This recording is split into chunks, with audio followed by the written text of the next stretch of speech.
दिनांक 12 ऑगस्ट रोजी अन्याय, अत्याचार, भ्रष्टाचार विरोधी समिती लातूर यांच्या वतीने जलजीवन मिशन, अन्न सुरक्षा पुरवठा व बांधकाम क्षेत्रात झालेल्या भ्रष्टाचार संदर्भात बेमुदत आंदोलन मुंबईच्या आझाद मैदानात सुरू करण्यात आले आहे।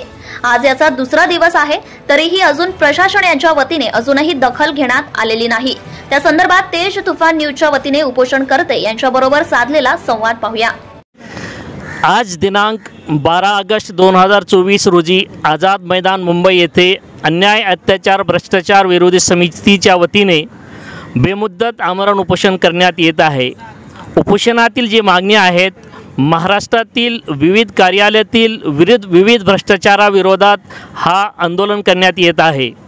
यात प्रमुख मागणी जी आहे, जलजीवन अंतर्गत पाणी पुरवठ्यामध्ये केंद्र शासन व महाराष्ट्र शासनाचा कोट्यावधीचा निधी येत आहे, मात्र हा निधी गुत्तेदार व अधिकारी व राजकीय पुढारी मिळून हा जी योजना आहे, योजना न राबविता हा निधी हडपून शासनाला चुना लावत आहेत।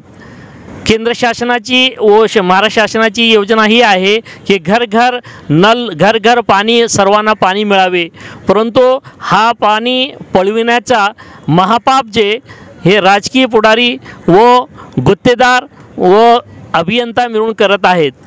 आणि तसेच अन्न नागरी पुरवठ्यामध्ये जो भ्रष्टाचार झाला आहे तो त्या मागण्या बी आहेत। आणि पनवेलमध्ये जे पोलीस स्टेशनमध्ये जे पोलिसांनी गोरगरीब जनतेवर जे अन्याय करत आहेत, ज्यांना न्याय भेटत नाही, ह्या अन्यायाविरोधात आम्ही उपोषणाला बसलेलो आहोत। आणि हे जलजीवन अंतर्गत जो भ्रष्टाचार आहे व नांदेड जिल्ह्यामध्ये देगलूर येथे व लातूर जिल्ह्यामध्ये वलांडी व देवणी येथे आणि रायगड जिल्ह्यामध्ये पनवेल येथे हा भ्रष्टाचार पेन येथे हा भ्रष्टाचार होत आहे। या विरोधात आम्ही उपोषणामध्ये बसलेलो आहोत।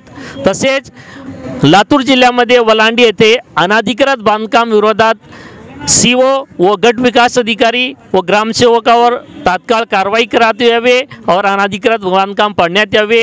आणि औसा तालुक्यामध्ये शिवनीमध्ये जो बेकायदेशीर शिपाई भरती झालेली आहे त्यामध्ये तात्काळ गुन्हे दाखल करण्यात यावे व लातूर जिल्ह्यामध्ये कलेक्टर ऑफिसमध्ये लातूर जिल्ह्यामध्ये जे नगर परिषदमध्ये जे बदल्या करण्यात आले आहेत ते बेकायदेशीर आहेत, त्याची चौकशी करण्यात यावी व महाराष्ट्रातील वक्फ बोर्ड अंतर्गत लातूर, निलंगा, औसा येथे शासनाच्या जे वक्फ बोर्डच्या जमिनी आहेत ते बेकायदेशीर हस्तांतर प्रकरणी गुन्हे दाखल करण्यात यावे, असे विविध मागण्या घेऊन आम्ही महाराष्ट्रातील विविध जिल्ह्यातील पदाधिकाऱ्यांनी उपोषण लावले आहेत। जोपर्यंत आमच्या मागण्या मान्य होत नाही तोपर्यंत हा उपोषण बेमुदत चालत राहील। Subscribe now and press the bell icon. Never miss an update.